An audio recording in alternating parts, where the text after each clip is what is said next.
Cette année, des hommes de progrès dans le monde entier célèbrent le centenaire de la naissance du brillant penseur, et je n'hésiterai pas à le dire, d'un prophète de notre temps, Lyndon LaRouche.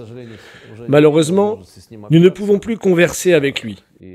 Et il est dommage qu'il n'ait pas vécu pour voir le jour où ces avertissements sur le crash du système financier mondial se sont réalisés.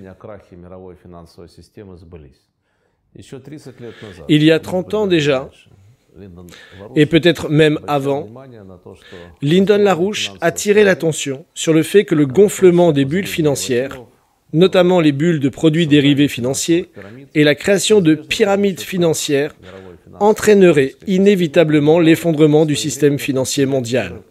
Et il a proposé d'adopter des mesures opportunes pour éviter cet effondrement. Si les dirigeants des nations du monde avaient écouté la voix de Lyndon LaRouche, nous aurions peut-être réussi à éviter les bouleversements sociaux auxquels nous sommes confrontés aujourd'hui à cause de l'effondrement du système financier et économique mondial, qui repose sur l'émission illimitée de dollars et autres monnaies de réserve occidentales.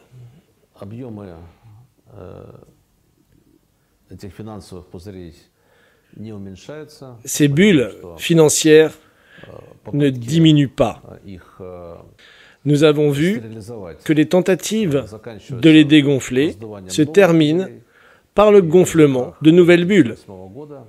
Même le crash de 2008, qui a effacé des dizaines de milliers de milliards de dollars d'épargne des citoyens, y compris les fonds de pension, n'a pas empêché les bulles financières de croître à nouveau en raison de l'émission illimitée des monnaies de réserve mondiale, à la faveur du dispositif appelé assouplissement quantitatif.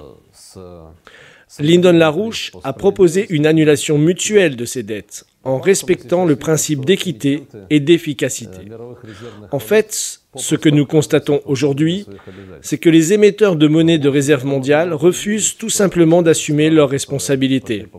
On aurait pu prévoir que si les pays qui ont pris la voie du gonflement de ces bulles financières, abusant de leur monopole sur le droit d'émettre une monnaie mondiale, se retrouvaient dans une situation où l'ampleur de ces pyramides financières dépassait largement la capacité du pays à en assurer le service. La question se poserait inévitablement de savoir comment répudier ces dettes, déclarer simplement faillite face au monde entier, ou trouver d'autres moyens d'effacer leurs obligations, et pourquoi pas les répudier.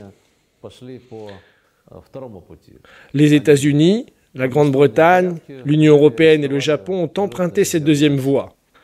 Ils ont saisi et bloqué unilatéralement les réserves de la Russie, libellées en devises étrangères. Cela signifie qu'ils refusent de remplir leurs obligations envers la Russie. La Russie a investi. En fait, elle a accordé un crédit à ces pays pour un montant de plus de 400 milliards de dollars. Il s'agit de la composante du secteur public et des réserves en devises du gouvernement, plus environ un autre millier de dollars appartenant à des acteurs privés situés dans les juridictions des émetteurs occidentaux de devises de réserve mondiale.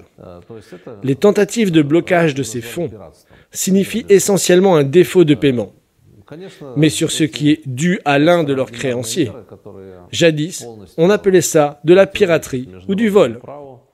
Bien entendu, ces mesures extraordinaires, qui sont totalement contraires au droit international et violent toutes les règles de décence imaginables, ainsi que les normes de l'Organisation mondiale du commerce et du Fonds monétaire international, peuvent être contestées devant des tribunaux.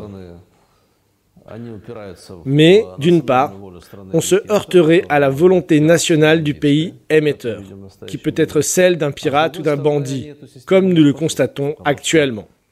D'autre part, leurs actions ne sauvera pas le système. Car, même si les États-Unis et leurs alliés européens refusent de remplir leurs obligations envers la Russie, cela ne représente qu'un faible pourcentage des obligations financières que les émetteurs de la monnaie de réserve mondiale ont envers le monde entier et leur propre marché intérieur. Le monde est donc en train de plonger dans le chaos. conformément au scénario, le scénario négatif, dont Lyndon LaRouche parlait dans ses prévisions qu'il a faites il y a 30 ou 40 ans. À l'époque, il proposait qu'au lieu de gonfler les bulles financières, les pays émetteurs de la monnaie de réserve mondiale, avec leurs partenaires et d'autres pays, investissent dans la construction d'infrastructures mondiales, ce qui réduirait le coût du commerce, augmenterait l'efficacité des liens économiques internationaux et, globalement, contribuerait à accroître la connectivité dans le monde. Il voyait donc le processus de mondialisation comme un processus d'expansion de la coopération entre les pays, plutôt que comme une tentative de certains pays d'exploiter les autres. Quant à la mondialisation libérale, qui conduit aujourd'hui à l'effondrement du système financier mondial, LaRouche l'a critiqué sévèrement.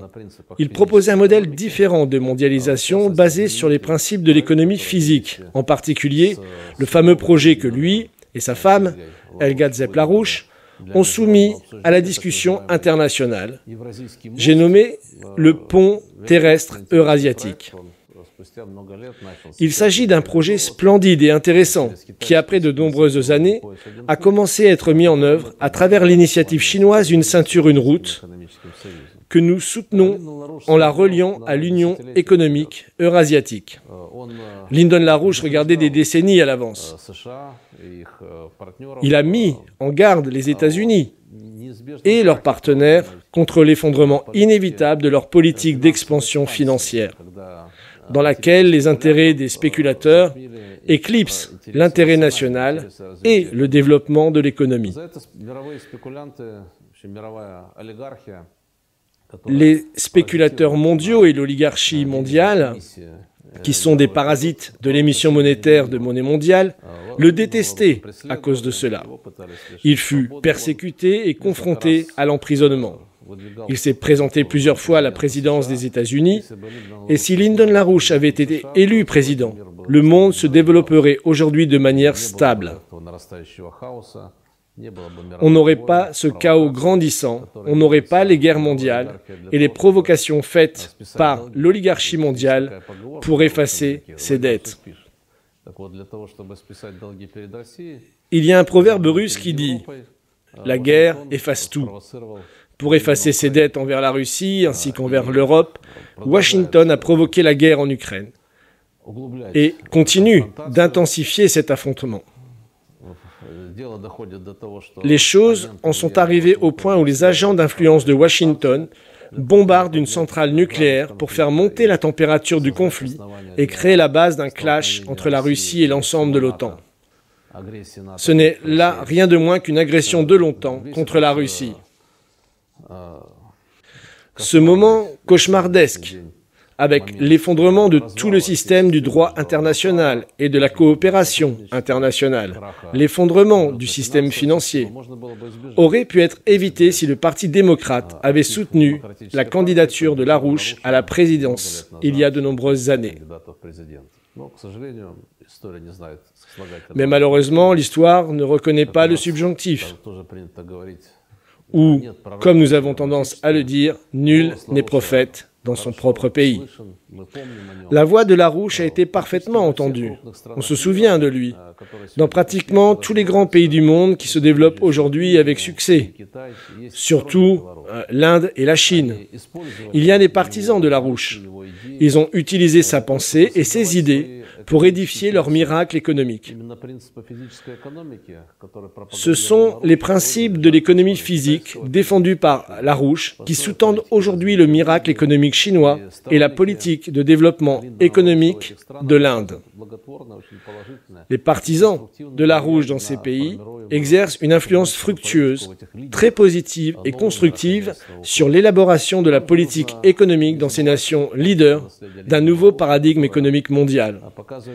Nous ne devons pas oublier l'héritage créatif de Lyndon LaRouche qui démontre l'interconnexion entre les événements qui se déroulent aujourd'hui et leurs racines il y a plusieurs siècles. J'ai toujours été impressionné par l'étendue de son érudition. Lyndon LaRouche a regardé l'oligarchie mondiale parasitaire depuis ses origines et a retracé comment ces familles oligarchiques étaient des parasites du commerce, d'abord à Venise. Puis elles se réinstallèrent en Hollande et continuèrent à bâtir leur pouvoir financier à travers le commerce international et la spéculation mondiale. Elles se déplacèrent ensuite vers l'Angleterre, avant de prendre le contrôle du système politique des États-Unis d'Amérique. Lyndon LaRouche voyait toute l'histoire du monde à travers le prisme de la lutte entre le bien, les intérêts nationaux, les intérêts d'amélioration du bien-être général et les forces du mal, l'oligarchie financière mondiale qui entrave le développement des pays, s'efforce d'extraire des super profits spéculatifs du commerce et de la coopération économique, trompe le monde entier en gonflant des bulles spéculatives et abuse de ses positions de pouvoir dans les pays où elle domine le système politique. Nous voyons comment l'oligarchie financière américaine d'aujourd'hui déclenche une guerre mondiale hybride, allant jusqu'à risquer une catastrophe nucléaire afin de maintenir son hégémonie mondiale. Les avertissements de Lyndon LaRouche se réalisent. L'important, c'est que ces avertissements ne sont pas abstraits. Ce ne sont pas simplement des lignes sur un graphique. Je me souviens de la fameuse triple courbe où il montrait l'écart croissant entre la taille de l'économie réelle mondiale et la taille du système financier mondial. Il fut le premier à noter cette disproportion, qui n'était pas aussi grande il y a 30 ans. Et elle aurait pu encore être surmontée en transformant les agrégats financiers excédentaires dans le secteur réel en projets d'investissement réels. Aujourd'hui, c'est un abîme gigantesque. Il est impossible de transformer des millions de milliards de dollars de bulles financières en investissement dans le secteur réel de l'économie. Il n'existe tout simplement aucun mécanisme pour cela. Aucun n'a été créé parce que l'oligarchie financière parasitaire qui détestait LaRouche, qui a toujours essayé de le faire taire, qui l'a persécuté et a tenté de le garder enfermé, a fini par acquérir le monopole du pouvoir politique aux États-Unis.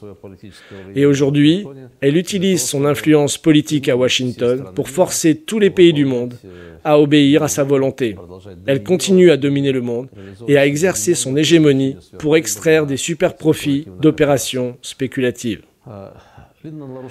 Il s'avère que Lyndon LaRouche avait raison. Aujourd'hui, nous nous appuyons sur son travail, ses écrits, pour formuler des propositions en vue d'une transition très rapide vers un nouveau paradigme économique mondial. C'est ce que nous appelons un modèle d'économie mondiale intégré, dans lequel le capital financier sera subordonné à la tâche de développer l'économie et dans lequel les principes de l'économie physique porteront leurs fruits. Comme on peut le constater, les pays qui empruntent cette voie connaissent le succès. Il ne fait aucun doute que l'oligarchie financière américaine au pouvoir est en train de perdre la guerre mondiale hybride qu'elle a déclenchée contre l'humanité. On peut seulement regretter que le prix à payer en soit si élevé. Cela inclut les vies perdues à cause de la guerre que l'oligarchie financière américaine et européenne a organisée contre la Russie sur le territoire de l'Ukraine. Nous devons rassembler toutes nos forces pour combattre ce mal, et l'héritage créatif de Lyndon LaRouche aide en cela. Que sa mémoire vive à jamais.